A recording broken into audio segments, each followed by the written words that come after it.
Hello to all and to all, hello. Welcome to Gemini Moon Astrology. Thank y'all so much for tuning in. Listen, y'all.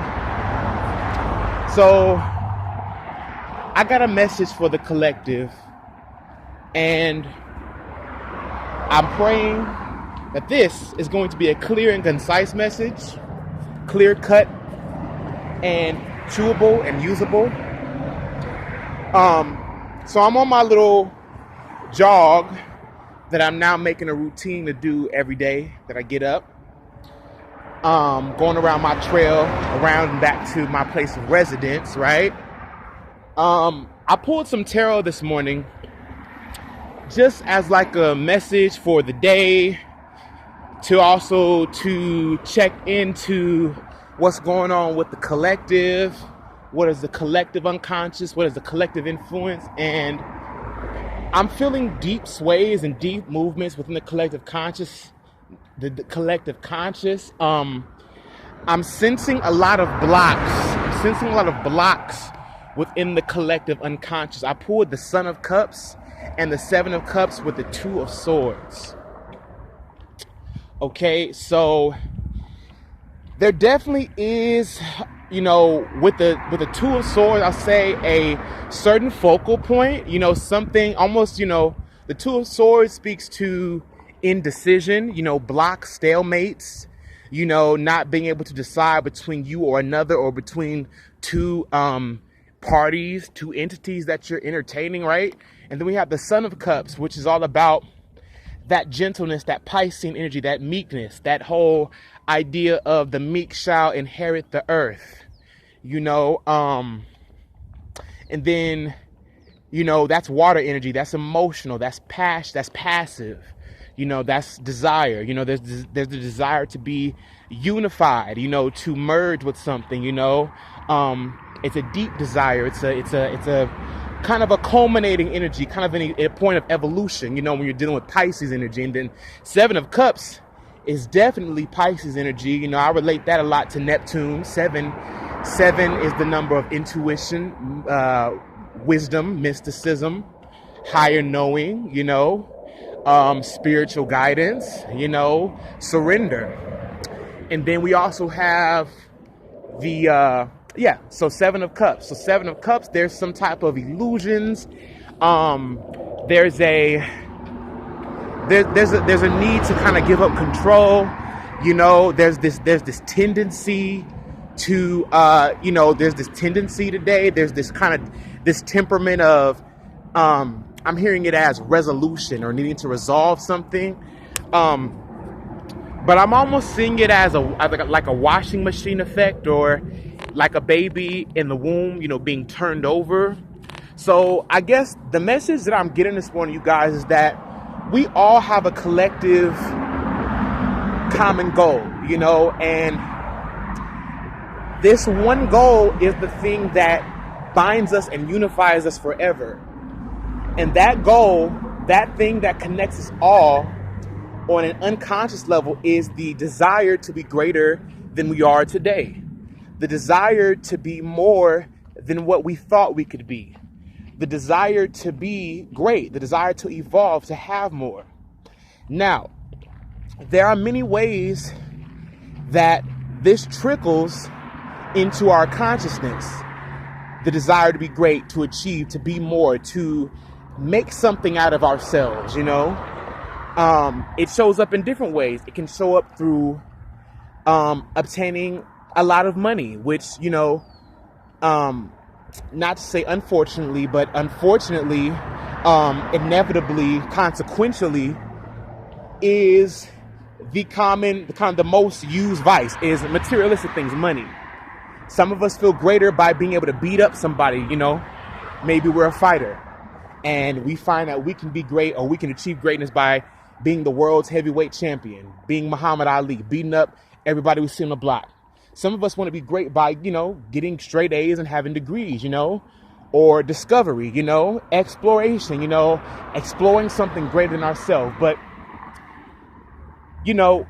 these are all outward extensions of the ticking time bomb that is at the nucleus of humanity, which is that tick, tick, tick, which is that pulse. You know, we all operate on a pulse.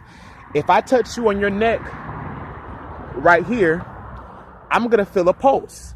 No matter what skin color you are, no matter what type of job you work, what class you're in, what social standing you are in, your status, you have a pulse.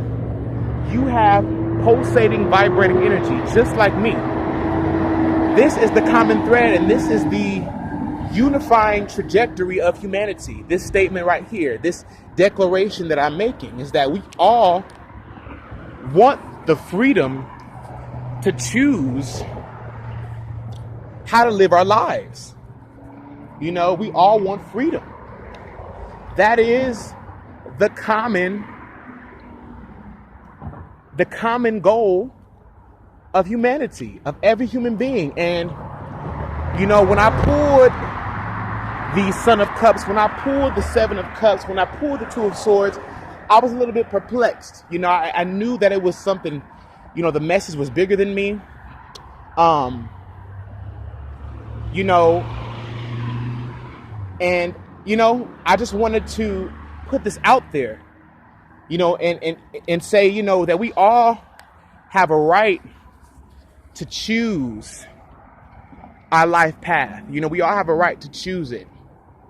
And, you know, I've been looking on the internet the last couple of days and seeing Jay-Z and the headlines he's making about, you know, his partnership, well, regarding his partnership with the NFL and his move that he's making in the name of social justice, and how he's going to use entertainment and music, you know, to create that type of entertainment platform through the NFL and through the Super Bowl halftime show to really, you know, spread more awareness and cause actual change, which is what he said he was going to do, and which is what I believe he's doing. Now, there's a lot of controversy around it, you know, but most of it is really, really coming from his own people, you know, and the people that he represents.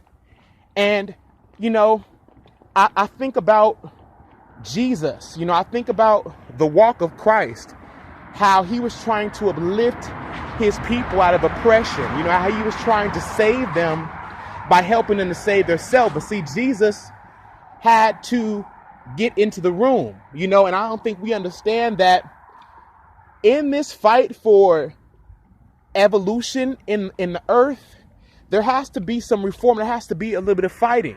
There has to be some action against what is cutting us away, or what is blocking us from our innate God-given freedoms. And unfortunately, consequentially, karmically, in this 3D dimension called Earth, we suffer through oppression. We have dealt with oppressive constructs, whether you label this as white supremacy, slavery, you know, any form of oppression.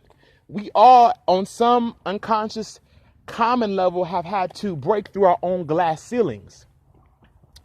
And that is what Jay-Z's doing. So I'm making this post pretty much to say that we all have a right to be free and to break through to that next level. And, you know, when I see people bashing Jay-Z, when I see people talking against him, like, this is the first time I think any of us have seen Jay-Z shamed or slammed in the public eye like this, because this deal he's making. I'm looking at people who claim to be black, you know, people of color who should have an understanding of what he's doing, people bashing him, football players bashing him, saying that he's a hypocrite, and you know, I'm like,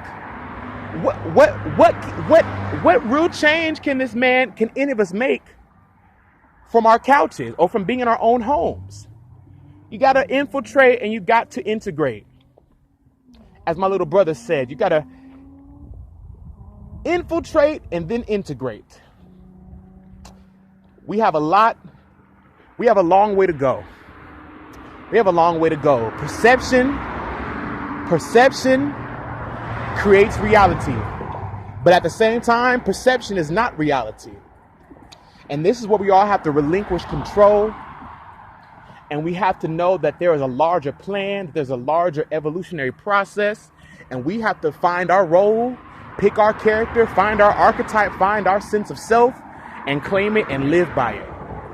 Peace in the Middle East, peace in the West. I love y'all. This is Gemini Moon Astrology, Gemini Moon. Please like, share, subscribe to this channel.